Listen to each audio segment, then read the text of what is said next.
Avez-vous déjà regardé votre potager fatigué et pensé qu'il avait besoin d'un cocktail? Oui, oui, un vrai cocktail, un cocktail vivifiant, mais pas pour vous, plutôt pour votre terre. Aujourd'hui, nous allons parler des cocktails verts pour le sol. Ce n'est pas seulement un mot à la mode, mais un outil agronomique extrêmement puissant. Je vais vous expliquer comment devenir un véritable barman du sol et comment mélanger les engrais verts pour résoudre les problèmes spécifiques de votre terrain. Je vous promets qu'après cette vidéo, vous verrez la moutarde ou le trèfle commun d'un tout autre œil. Commençons par les bases. Qu'est-ce que les engrais verts? Pour faire simple, ce sont des plantes que nous cultivons non pas pour leur récolte, mais pour améliorer et assainir le sol. On les surnomme également engrais verts. Les gens ont utilisé cette méthode pendant des siècles, comprenant intuitivement que la terre s'améliorait après la pousse de certaines herbes. Mais aujourd'hui, nous connaissons la science qui sous-tend cette pratique, et le secret principal n'est pas de simplement semer une seule chose, mais de créer le bon mélange qui agira comme une équipe de force spéciale pour résoudre vos problèmes. Alors, pourquoi dit-on qu'une seule culture ne suffit pas à elle seule? Pourquoi privilégions-nous les cocktails de semences plutôt que de ne planter, disons, que de la moutarde? C'est très simple. Imaginez que vous souhaitiez préparer un repas vraiment nutritif et complet pour votre sol. Vous ne lui serviriez pas uniquement des pommes de terre, n'est-ce pas? Il faut une approche diversifiée. C'est exactement la même chose avec les engrais verts ou couverts végétaux. Chaque plante est une experte dans son domaine.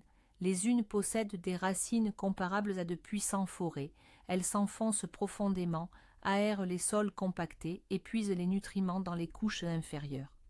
Les autres ont un système racinaire dense, semblable à un filet, qui structure idéalement la couche superficielle, la plus essentielle, la rendant meuble et aérée. Certaines, de véritables alchimistes, sont capables de capter l'azote directement de l'air et de l'accumuler dans leurs radicelles, enrichissant gratuitement votre terre. Enfin, d'autres agissent comme de véritables médecins, sécrétant des substances qui repoussent les ravageurs et inhibent les maladies. Quand vous ne semez qu'une seule espèce, vous ne résolvez qu'un seul problème. Mais quand vous les mélangez, vous déclenchez un puissant effet de synergie. Elles commencent à s'entraider, créant une écologie parfaite directement dans votre potager.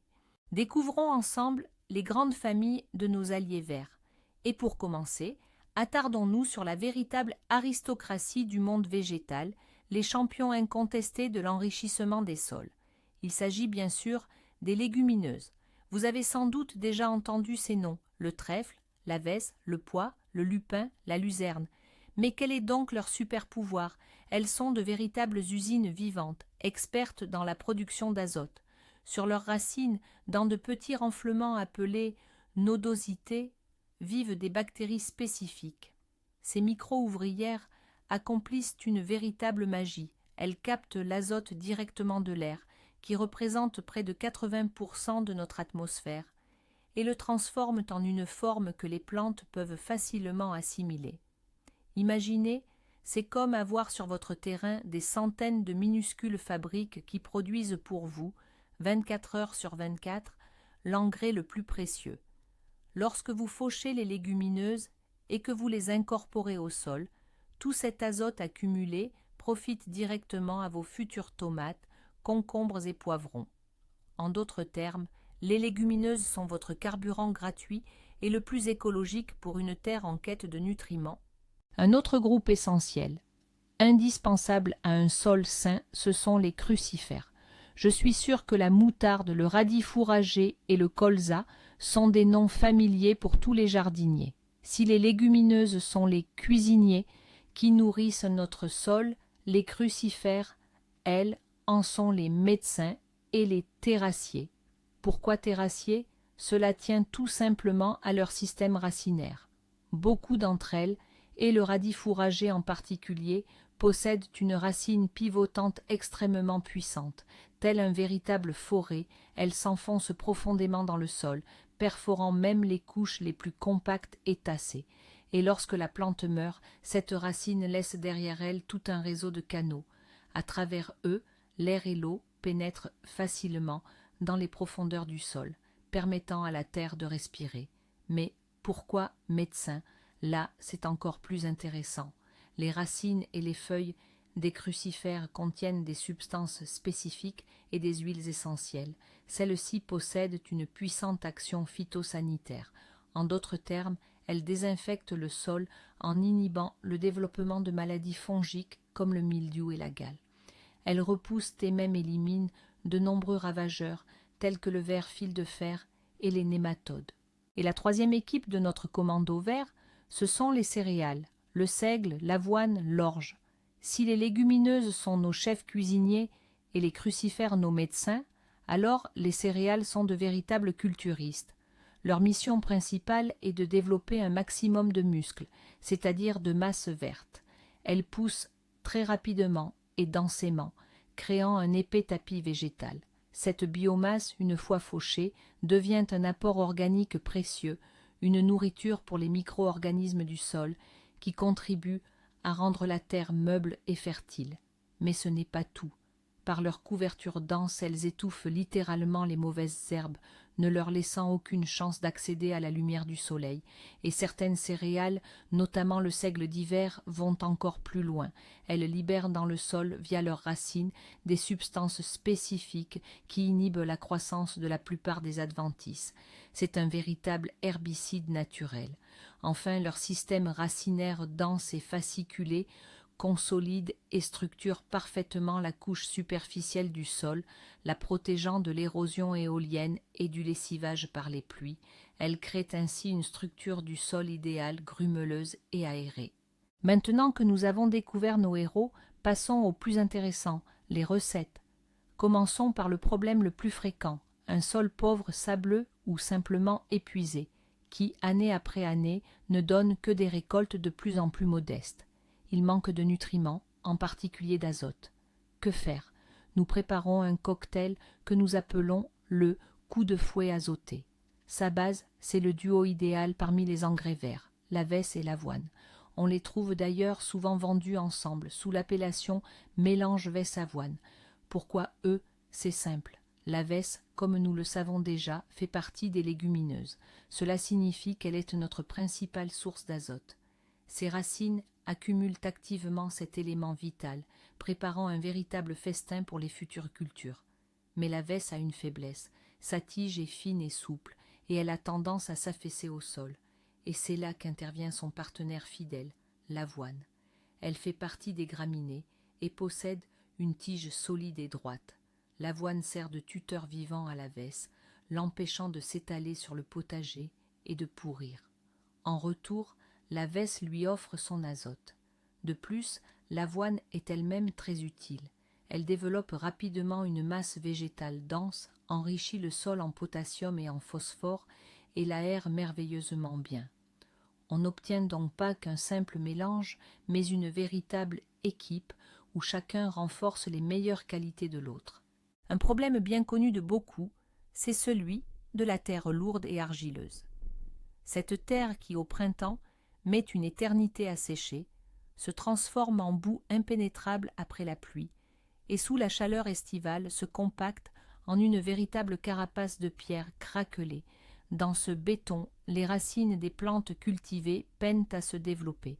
Pour résoudre ce défi, nous avons besoin d'un cocktail spécial, la foreuse puissante. Et la vedette ici, c'est le radis oléifère.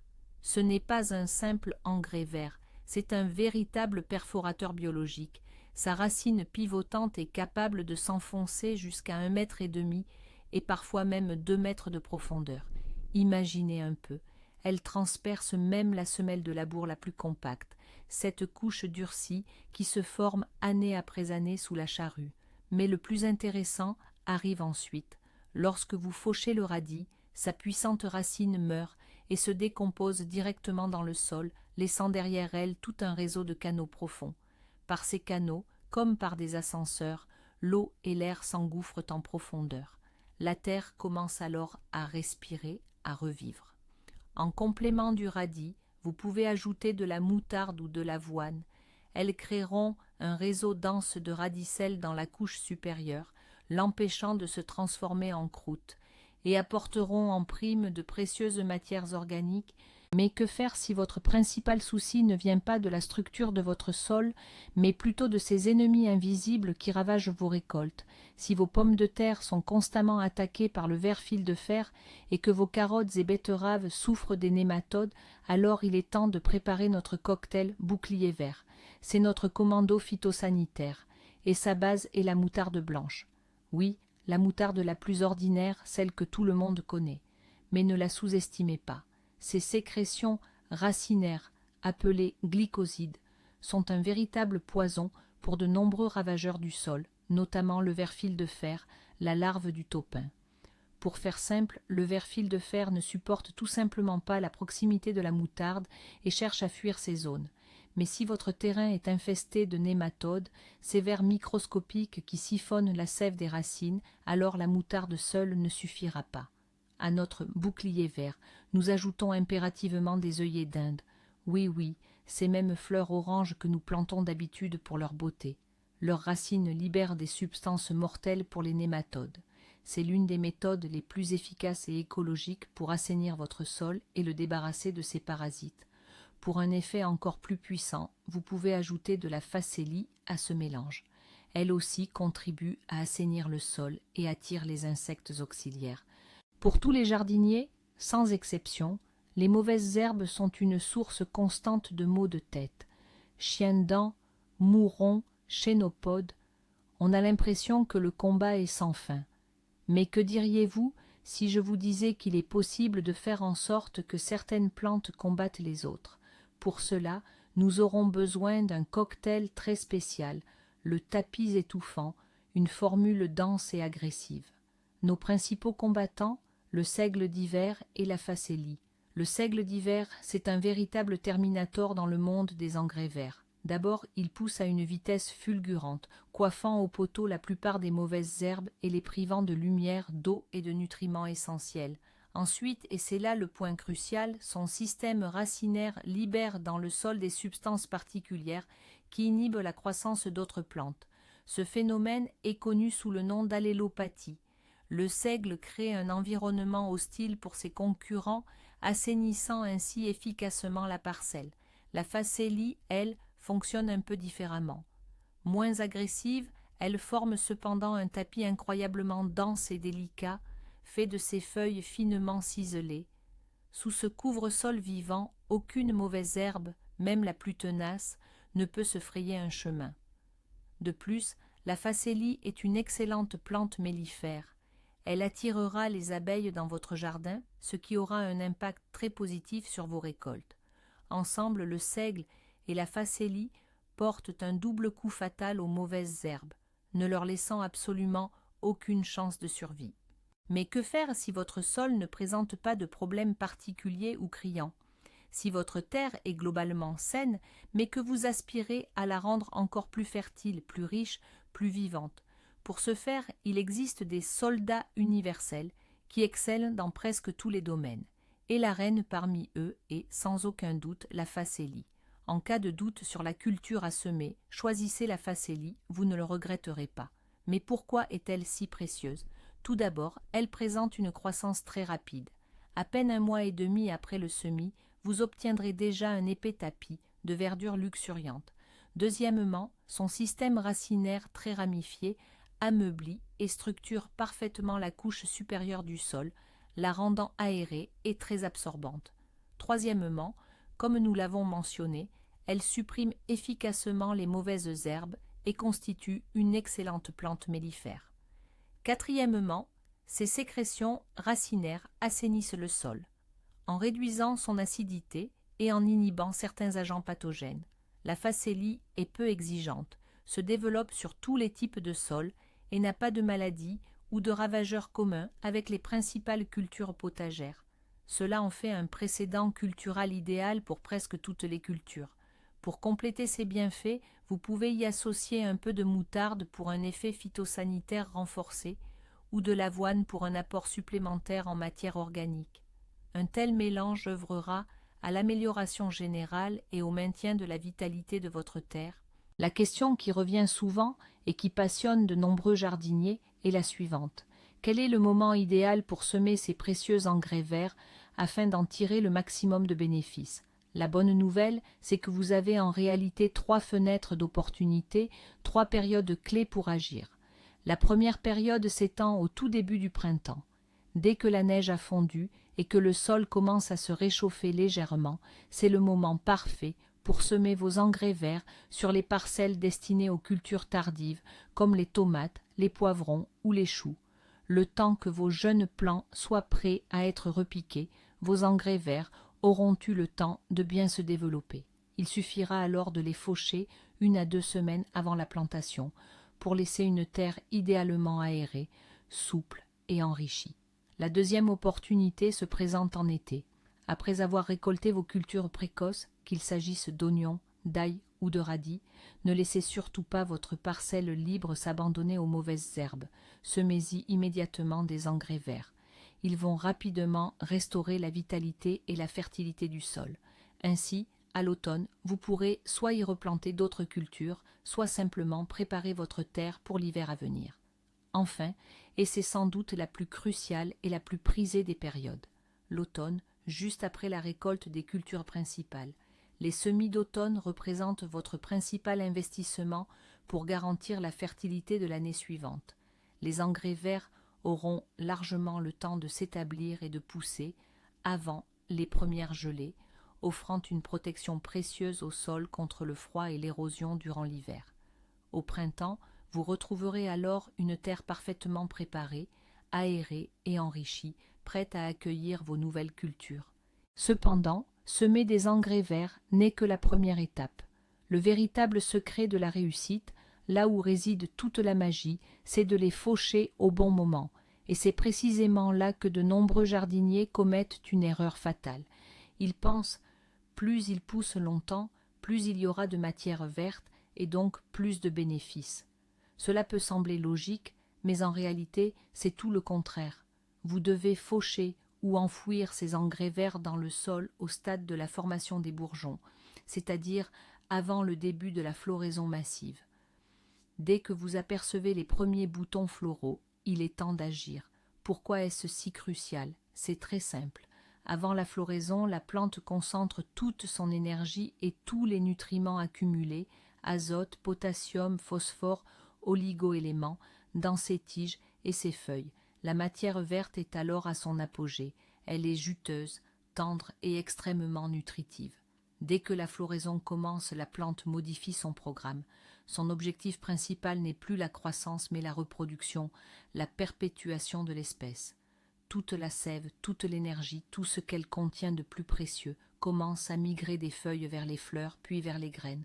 Les tiges se lignifient et des fibres difficilement décomposables s'y accumulent.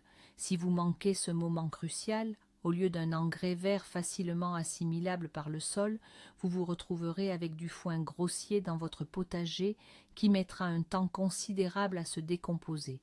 Nous avons donc saisi le moment idéal pour faucher nos engrais verts, juste au sommet de leur potentiel. La question logique qui se pose alors est: que faire de cette biomasse? 2 voies principales s'offrent à vous et toutes 2 sont valables. Le choix dépendra de votre sol, de la saison et de vos préférences. La première méthode, la plus classique, est l'incorporation au sol. Mais attention, un détail crucial. Il ne faut surtout pas labourer profondément la terre en retournant les mottes. Cela détruirait toute la structure que les racines des engrais verts ont patiemment bâtie pour nous. Il suffit d'enfouir légèrement cette verdure dans la couche superficielle du sol, à une profondeur de 5 à 7 cm. Pour cela, une binette, une houe ou un léger cultivateur suffiront. Ainsi, la masse végétale se décompose rapidement en conditions aérobie, c'est-à-dire avec un bon apport d'oxygène, et restitue vite ses nutriments au sol. Cette technique est parfaite pour la préparation printanière et estivale des planches de culture lorsque l'on recherche un effet rapide. Mais il existe une seconde approche, particulièrement prisée des adeptes du jardinage naturel, et elle est encore plus simple. La prise de conscience majeure chez le jardinier, c'est de comprendre qu'il ne faut absolument pas laisser les engrais verts monter en fleurs et produire des graines. Beaucoup ont tendance à penser « laissons-les pousser plus longtemps, il y aura plus de matière ». C'est pourtant une erreur capitale. en les fauchant au bon moment, juste avant la floraison, vous conservez littéralement tous leurs bienfaits et les offrez à votre sol, au lieu de les laisser servir à la production de graines. Le deuxième point surprenant, c'est que les simples œillets d'Inde que nous plantons pour leur beauté peuvent être un puissant remède contre un redoutable ravageur comme le nématode. C'est une véritable protection phytosanitaire naturelle en action, accessible à tous. Vous ne vous contentez pas de semer de l'herbe, vous gérez une véritable écosystème dans votre potager. Alors, récapitulons. Le mélange des engrais verts n'est pas compliqué. C'est comme préparer un smoothie sain pour votre potager. Vous prenez des ingrédients de différentes familles, les légumineuses pour nourrir le sol, les crucifères pour l'assainir et l'ameublir, les graminées pour la masse et la structure, et vous créez une recette adaptée précisément aux besoins de votre terre. Merci d'avoir regardé cette vidéo jusqu'au bout. Si elle vous a été utile, mettez un pouce bleu et abonnez-vous à la chaîne pour ne rater aucune de nos nouvelles publications. Et maintenant, une question pour vous. Quels engrais verts avez-vous déjà essayé dans votre potager? Partagez votre expérience ou votre cocktail préféré en commentaire. Créons ensemble le meilleur carnet de recettes.